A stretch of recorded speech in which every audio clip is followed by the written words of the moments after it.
Chief Nasrallah के दामाद की मौत की बात की जा रही है। हसन जाफर अल कासिर के मारे जाने का भी दावा किया जा रहा है। सीरिया के इजराइल के हवाई हमले में ये मौत हुई है। इसके साथ साथ इजराइल ने हिजबुल्लाह के 200 ठिकानों पर भी हमला कर दिया है, ये जानकारी आ रही है। और एक और जानकारी आ रही है कि हमास के डिफेक्टो प्रधानमंत्री मुश्तहा की इजरायली हमले में भी मौत हो गई है। यानी कि इजराइल डिफेंस फोर्सेस आईडीएफ ने कहा है कि गाजा में हमास के डिफेक्टो प्रधानमंत्री पीएम रबही मुश्तहा की हवाई हमले में मौत हो गई है। मुश्तहा हमास चीफ याह्या सिनवार का राइट हैंड था और उसकी मौत करीब 3 महीने पहले ही हो गई थी, लेकिन अब तक उसकी पुष्टि नहीं हो पाई थी। अब आईडीएफ की पुष्टि के बाद श्निवेत ने इसका खुलासा किया। यानी कि एक के बाद एक इजराइल संकेत दे रहा है और ये संकेत तो दिखाई दिए जा रहे हैं और इन संकेतों के बीच जो एक बड़ा असर हो रहा है अंतर्राष्ट्रीय स्तर पर, यानी कि अंतर्राष्ट्रीय अर्थव्यवस्था पर जो इसका असर हो रहा है। मेरे साथ एक्सपर्ट मौजूद हैं, लगातार मैं उनसे चर्चा कर रहा हूं। अनुज साहब मेरे साथ मौजूद हैं। अनुज साहब, एक चीज़ पूछना चाहता हूं कि हाल के दिनों में या अभी कुछ दिनों बाद, कुछ समय बाद, क्या आपको लग रहा है कि हालात सामान्य होते दिख रहे हैं?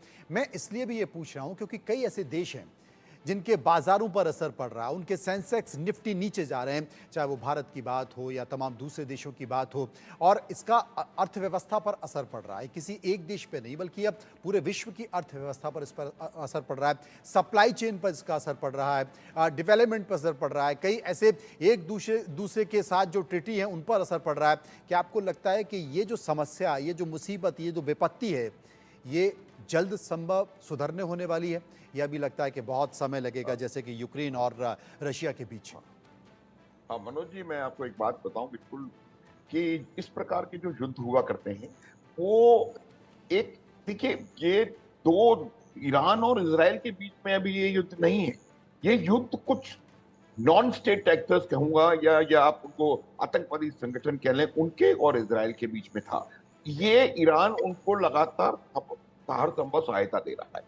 लेकिन जो आपने कहा वो बिल्कुल ठीक है कि जब ईरान ने डायरेक्ट हमला किया 200 मिसाइल्स के साथ, तो उसका पूरे विश्व के आर्थिक मंडी पर असर पड़ा है। आज भारतवर्ष के स्टॉक एक्सचेंजेस की आप हालत देख लीजिए, और वो तमाम दुनिया में इसका असर पड़ा है। तो प्रयास पूरे विश्व की तरफ से ये रहेगा कि किसी न किसी तरह से इस चीज को, ईरान को डायरेक्टली इस कॉन्फ्लिक्ट में इन्वॉल्व होने से रोका जाए। आप देखिए, पूरे मिडिल ईस्ट में अमेरिकन फोर्सेस की बहुत व्यापक मौजूदगी है, और वो जो व्यापक मौजूदगी अमेरिकन फोर्सेस की है उसको वो पिछले कुछ दिनों में और रीइंफोर्स कर रहे हैं। उनका मकसद यही है कि वो इतना डेटरेंस कर दें कि ईरान डायरेक्टली इसमें इन्वॉल्व ना हो, और कोई ना कोई ऐसा फॉर्मूला निकाला जाए जिससे कि मध्य पूर्व की परिस्थिति को सुधारा जा सके। प्रयास पूरे विश्व का यही है।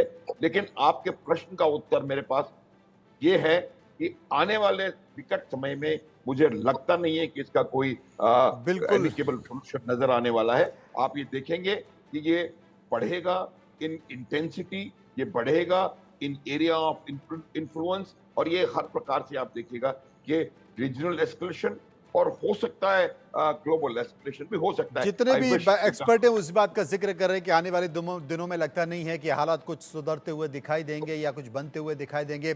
अभी विश्व को, वर्ल्ड को इसे झेलना पड़ेगा और हो सकता है कि बात और ज़्यादा आगे बढ़ जाए। बहुत बहुत शुक्रिया करूंगा दोनों मेहमानों का जो विस्तार से मेरे साथ चर्चा कर रहे थे। आगे बढ़ते हैं और बात कर लेते हैं नवरात्र की। शारदीय नवरात्र की शुरुआत हो चुकी है। दूसरे दिन मां ब्रह्मचारिणी की पूजा होती है। मां ब्रह्मचारिणी की